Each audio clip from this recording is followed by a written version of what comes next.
نبينا محمد وعلى آله وأصحابه أجمعين. اللهم صل وسلم على نبينا Muhammad وعلى آله وصحبه أجمعين. Amma ba'd. Yang kami hormati dan sama-sama kita banggakan, Ketua Wahdah terpilih Ustazah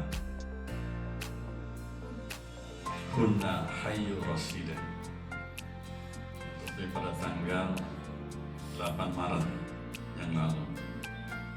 Dan juga Ketua DPA Wahdah, juga dari perwakilan pengurus Wahdah tahun yang lalu, Ustazah Lutfia. Kita banggakan bersama Presiden PPMI dan hari ini diwakili oleh Pak Sekjen Pak Rahman Hasbi, dan juga perwakilan dari Persatuan Dharma Wanita KBRI Kairo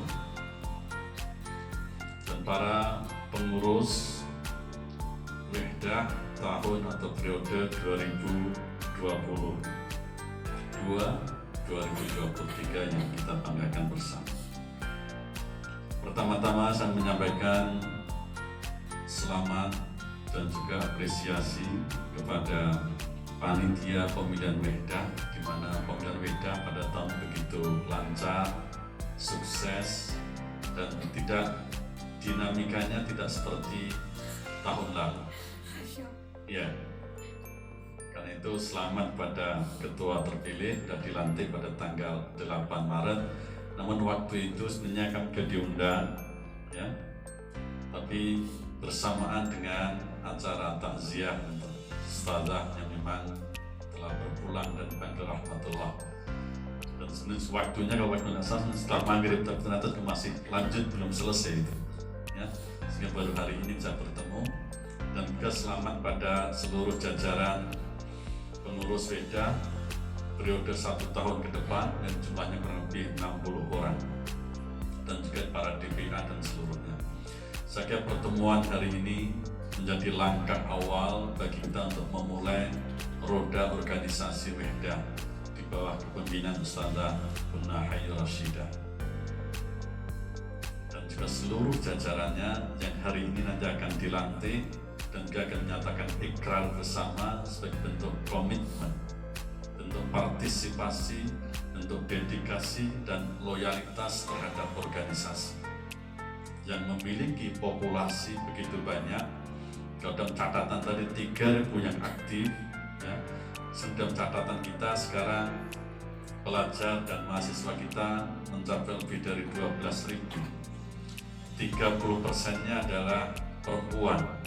Jadi kalau sepertiga dari 12.000 kurang lebih ada 4.000 yang itu akan ditangani, diurus oleh PPMI, oleh Wahdah, oleh kekeluargaan, oleh alma mater, dan juga organisasi afiliatif dan juga senat mahasiswa. Artinya apa? Eksistensi Wahdah ini hanya salah satu instrumen yang ada di Mesir ini dari sekian banyak organisasi untuk mengurusi mahasiswa kita. Organisasi besar ada PPMI, ada Wahdah, tapi turunan dari itu di Mesir ini justru ada roda organisasi yang lebih efektif dan itu menjadi motor penggerak untuk mahasiswa kita seperti kekeluargaan. Ada 16 kekeluargaan, kemudian afiliatif, alma mater. Inilah semuanya sebenarnya bagian dari instrumen dalam organisasi yang itu merupakan mitra kerja Wahdah. Dua yang angkat tangan sedang dari berbagai kekeluargaan, ya. KPMGB juga angkat tangan, ya kan? Ini anggotanya paling banyak. KSW, oh ada, ya. KKS ada, ya. Dari KMM, nah selalu ada. Kalau dari barat sampai timur selalu ada perwakilannya. Dan tadi disampaikan oleh Ketua DPA yang hadir ini mulai proses seleksi. Berarti Anda semua ada orang yang terpilih. Dan ini keterpanggilan hati. Kalau ada yang merasa terpaksa, merasa beban, lebih baik sebelum dilantik Anda menulis pengunduran diri. Tapi saya yakin semua yang hadir di pagi hari ini tidak ada karena keterpaksaan, ya kan? Karena keterpanggilan. Kalau tidak terpanggil, tidak mungkin Anda akan dipanggil untuk wawancara, untuk melakukan semua prosedur itu. Artinya apa?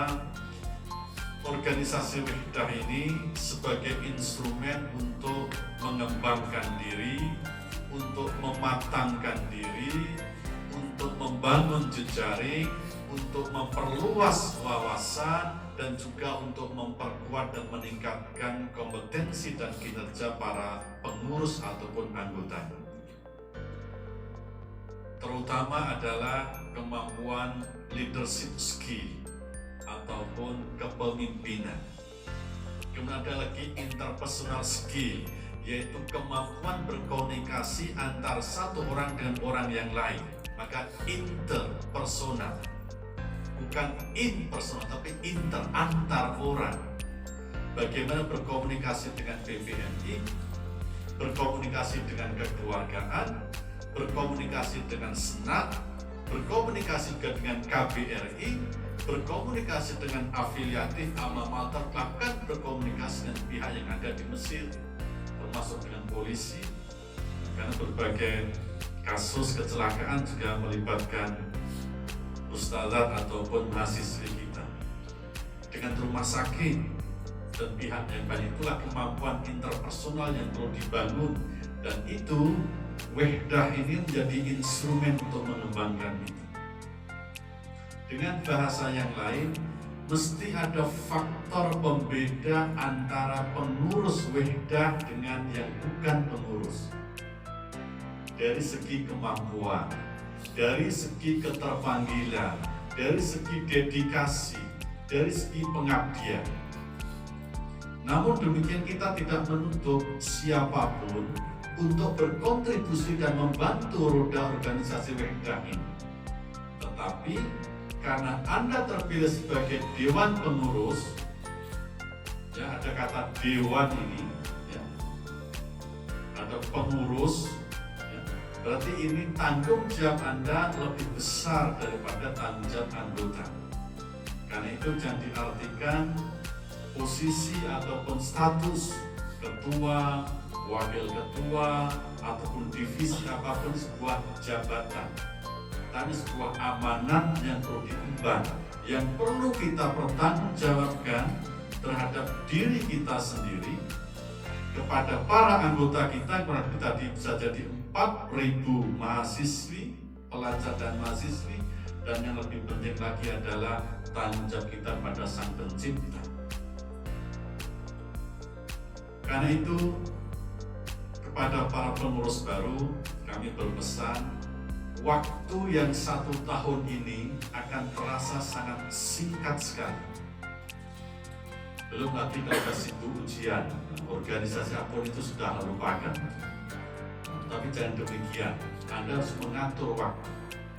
Pengalaman saya kalau terlibat dalam organisasi, kalau kita memberi tugas, memberi pekerjaan kepada orang yang terbiasa sibuk dengan orang yang tidak terbiasa sibuk, kira-kira lebih cepat selesai yang mana pekerjaan itu? Nah, jawaban Anda benar. Jadi justru orang yang terbiasa sibuk itu lebih cepat selesai mengerjakan dan tugas. Mengapa? Terbiasa apa? Sibuk. Terbiasa sibuk. Manage waktu dengan baik. Ya, nah, mengelola waktu dengan baik.